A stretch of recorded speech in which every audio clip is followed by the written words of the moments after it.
Bonsoir à tous. Je ne me prévoyais pas de vous parler de ces prolongations de ce grand Metz Saint-Étienne, mais je vous ai dit que je ne ferais que le débrief des 90 minutes de ce Metz Saint-Étienne, de ce barrage retour.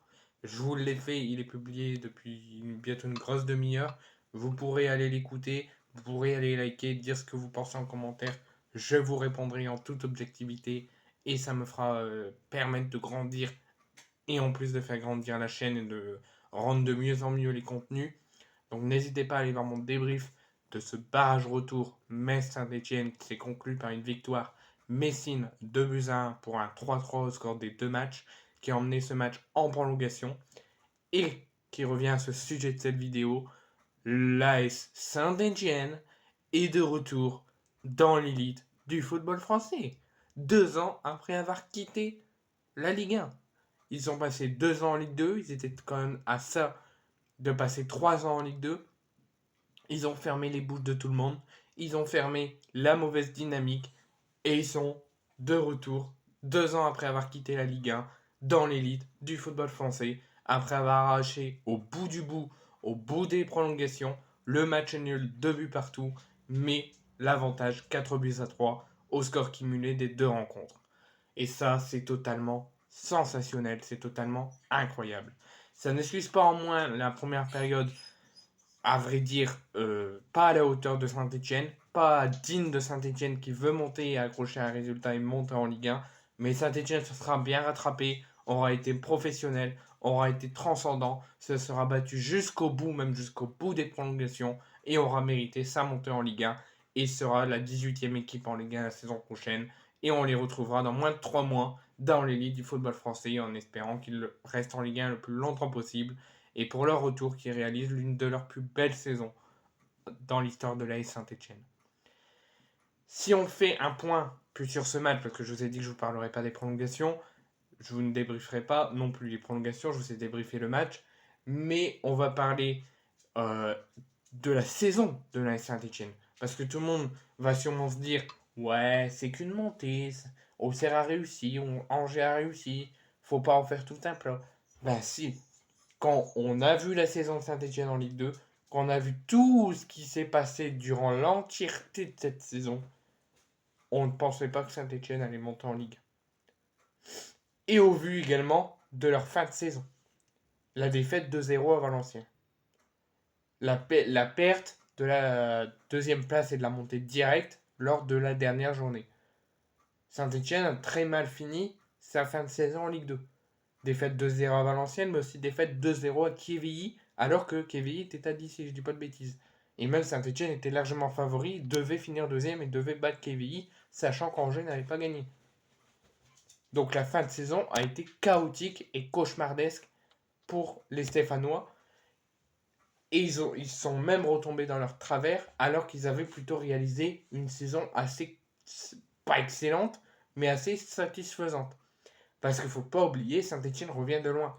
Saint-Etienne a fait un début de saison, en tout cas les trois quarts du début de saison, cataclysmique, chaotique et fantomatique. Je ne sais pas si vous vous souvenez, ils avaient perdu la saison dernière le barrage d'accession en Ligue 1 face à Auxerre, et ils ont très mal démarré la saison. Ils étaient derniers au bout de 10 journées. Donc ils avaient grappillé beaucoup de points, mais ils étaient toujours derniers, ils étaient mal embarrés. Et on les voyait rester en Ligue 2. Et il ne faut pas oublier non plus qu'ils étaient en crise pendant de longtemps, sous Laurent Batles. De la fin de saison à la quinzaine de journées. Et en seulement 15-20 journées, avec le licenciement de Laurent Batles et l'arrivée de Dalloglio, Saint-Etienne a tout raflé, a tout fait oublier, a tout relevé Saint-Etienne vers le haut, malgré que Saint-Etienne soit retombé dans leur travers en fin de saison. Mais malgré ça, malgré un début de saison cataclysmique et une fin de saison médiocre, Saint-Etienne aura tenu bon. Saint-Etienne, malgré les erreurs, malgré les couacs, sera toujours resté debout. Et Saint-Etienne aura tout vécu et sera de retour 2 ans après en Ligue 1 la saison prochaine. Je ne sais pas si vous vous souvenez, Saint-Etienne a commencé sa saison en crise, 10 journées à peu près, avec très très peu de victoires et très très peu de points. Et il ne faut pas oublier aussi, je ne sais pas si vous vous souvenez, lors de Saint-Étienne-Angers, c'était la crise, les relations devenaient frictuelles avec joueurs et coach, mais aussi avec joueurs, donc toute l'équipe, avec les supporters. Il y avait des relations très fructueuses. Il y avait même eu le match qui avait été arrêté, qui n'avait pas eu lieu entre Saint-Étienne et Angers. Au moment de l'entrée des joueurs des deux équipes, au moment où les deux équipes étaient en train de se saluer, une musique a été entonnée de l'hymne de Saint-Étienne et les deux virages ont envoyé plus d'une quinzaine de fumigènes de différentes couleurs, dont une très noire, qu'on voyait quasiment plus la pelouse, pour contester et montrer leur mécontentement sur la saison, la quinzaine de journées que Saint-Étienne a très mal fait et n'a pas été professionnel sur le début de saison. Donc là, Saint-Étienne était vraiment en train de couler, était au fond du trou. 15 journées, on est dernier, on n'accroche pas le maximum de victoires, on a très peu de points, les résultats ne sont pas là. On est au bout déjà de 15 journées, donc la montée commence à s'éloigner. La relation devient frictuelle avec les supporters. Et au final, la direction prend une très bonne décision, dont un ancien joueur de Saint-Étienne, Lucas Perrin, qui est maintenant à la direction de Saint-Étienne, qui a fait le choix de licencier Laurent Batles pour faire venir Olivier Dalloglio. Et bah là, c'était la série négative, la mauvaise dynamique, la grosse crise, les relations fructueuses sont oubliées. Et Saint-Etienne, certes, ils ont mal fini la saison, ils l'ont pas bien géré, ils ont fait beaucoup de mauvais résultats en cette fin de saison malgré un barrage accroché. Mais l'arrivée de Dalloglio a tout changé au niveau de la qualité mentale, la qualité physique et technique des joueurs. L'équipe a été refigurée, a tout changé. Et Saint-Etienne, malgré une fin de saison pas excellente, a réussi à accrocher les barrages et a réussi donc, avec ce match nul et le 4-3 en leur faveur au score des deux matchs, d'être de retour 2 ans après en Ligue 1.